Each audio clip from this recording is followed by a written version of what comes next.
sige. Ito tayo, naka-video ako. Pasuyo naman po, pakikwento yung bilis kong paggagawa sa kanya.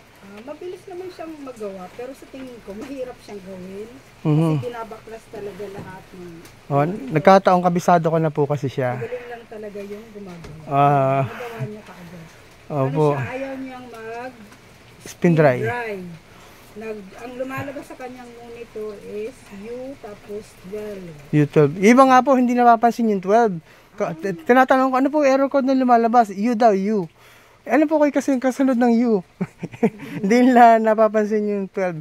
Yan po. Kaya kabisado ko na po kagad siya, basta U12. Yun, ibig sabihin, may problema yung kanyang sensor niyan. O kaya kita nyo, bilis kong nagawa kasi kabisado ko siya. And then, 4 years ako sa Panasonic Service Center dati. Yan, and then 20 years ng technician. O, kita mo te, napatunayan ko sa yung expert ako, di ba? Kasi mabilis na gawa. Dahil hindi magawa ng iba. Dami kong nagagawang ganyan na hindi nagawa ng iba.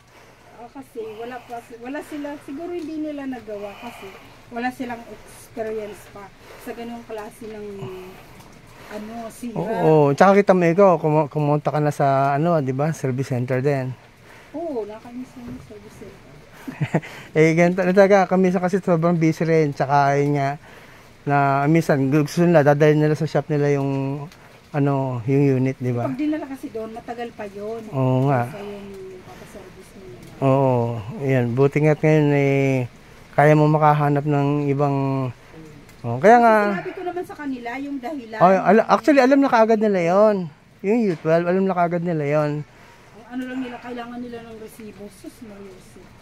Ayun, yun. Saka minsan nga din yung kuminsan yung availability din ng pyesa. Kasi may mga nakapuntahan akong customer na sabi sa kanila, yun daw pyesa, hindi raw available pa. Kumbaga, i-order pa. O yun, kaya hindi rin nila may pagawa. Tsaka yun nga, yung usually dadalhin nga sa shop din. Mayroon namang hindi na kailangan bilhan ng bagong Kasi alam ko, pati, wala pa itong 3 years wala nang nabili. Yun po. Yun, kaya kailangan mo lang makahanap nung expert talaga na dati rin naman technician ng service center dahil siyempre yung kabisado rin naman gawin. Meron naman ino-offer sa akin yung kapitbahay ko na gumagawa daw ng washing machine nila. Sabi ko ayoko kasi nung dati papagawa ko dapat yung microwave ko Hindi pa nga niya nakikita, 1,000 daw ang agad kasi bibili agad ng pyesa, wala pa namang, di pa nga niya tinicheck pyesa agad.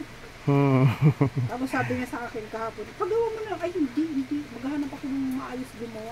Yung mayroong proof na nakagawa na ng mga ganyan. Tapos tinitignan ko yung, wala namang yung Facebook niya wala naman siyang page. Parang yun sa'yo gawin mong page. Marami po akong page. Marami. Marami akong page. Meron ako sa automatic washing, meron sa ref, meron sa aircon, meron sa TV. Kasi pag lagi nag-view yun, lagi marami na nakakakita. Oo nga. Sa automatic washing ko, nasa 259 likes nun. At saka dami ko nakapost doon. Kaya, yan, nagkataon lang iba siguro yung nakita nyo. Di ba? Bali so 3 months warranty po tayo dyan. 3 months warranty. Anong date ngayon?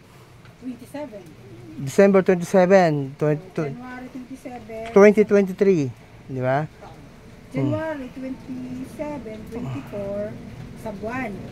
Tapos February 27, 2 buwan. So hanggang March, katapusan. Basta 90 days. Di ba? Thank you so much. Thank you. Salamat po sa magandang feedback din at makatulong sa iba. Salamat din. Taas rating din. Kita nyo, ilang minuto ko ginawa nung pagdating ko rito? Parang 10 minutes lang yan. 10 minutes. Kung tutuusin, 5 minutes nga kaya ko Kaya nga lang, mahirap.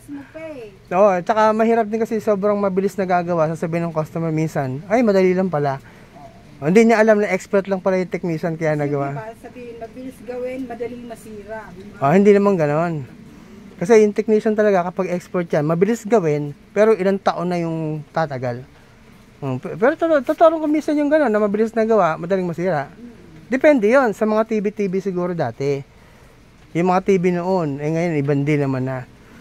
Mabuti nga may ganito lang yung niya na pag nasira, papagawa mo lang. Hindi yung bibili ka na naman ng panibago. Tsaka pag expert kasi yung technician, kabisado niya kung ano yung mga gagawin, o ipapalit, o yung mga sekreto.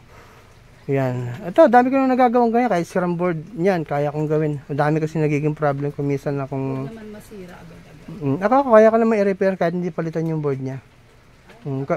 Nare-repair ko naman. Kasi mahirap naman kasi kung minsan, may mga appliances kasi na nape-phase out na yung pyesa. Wala na, bibili ka na naman ng bago. Instead na magagawa pa sana ng ibang technician. Thank you so much, ha. Thank you po. Thank you po.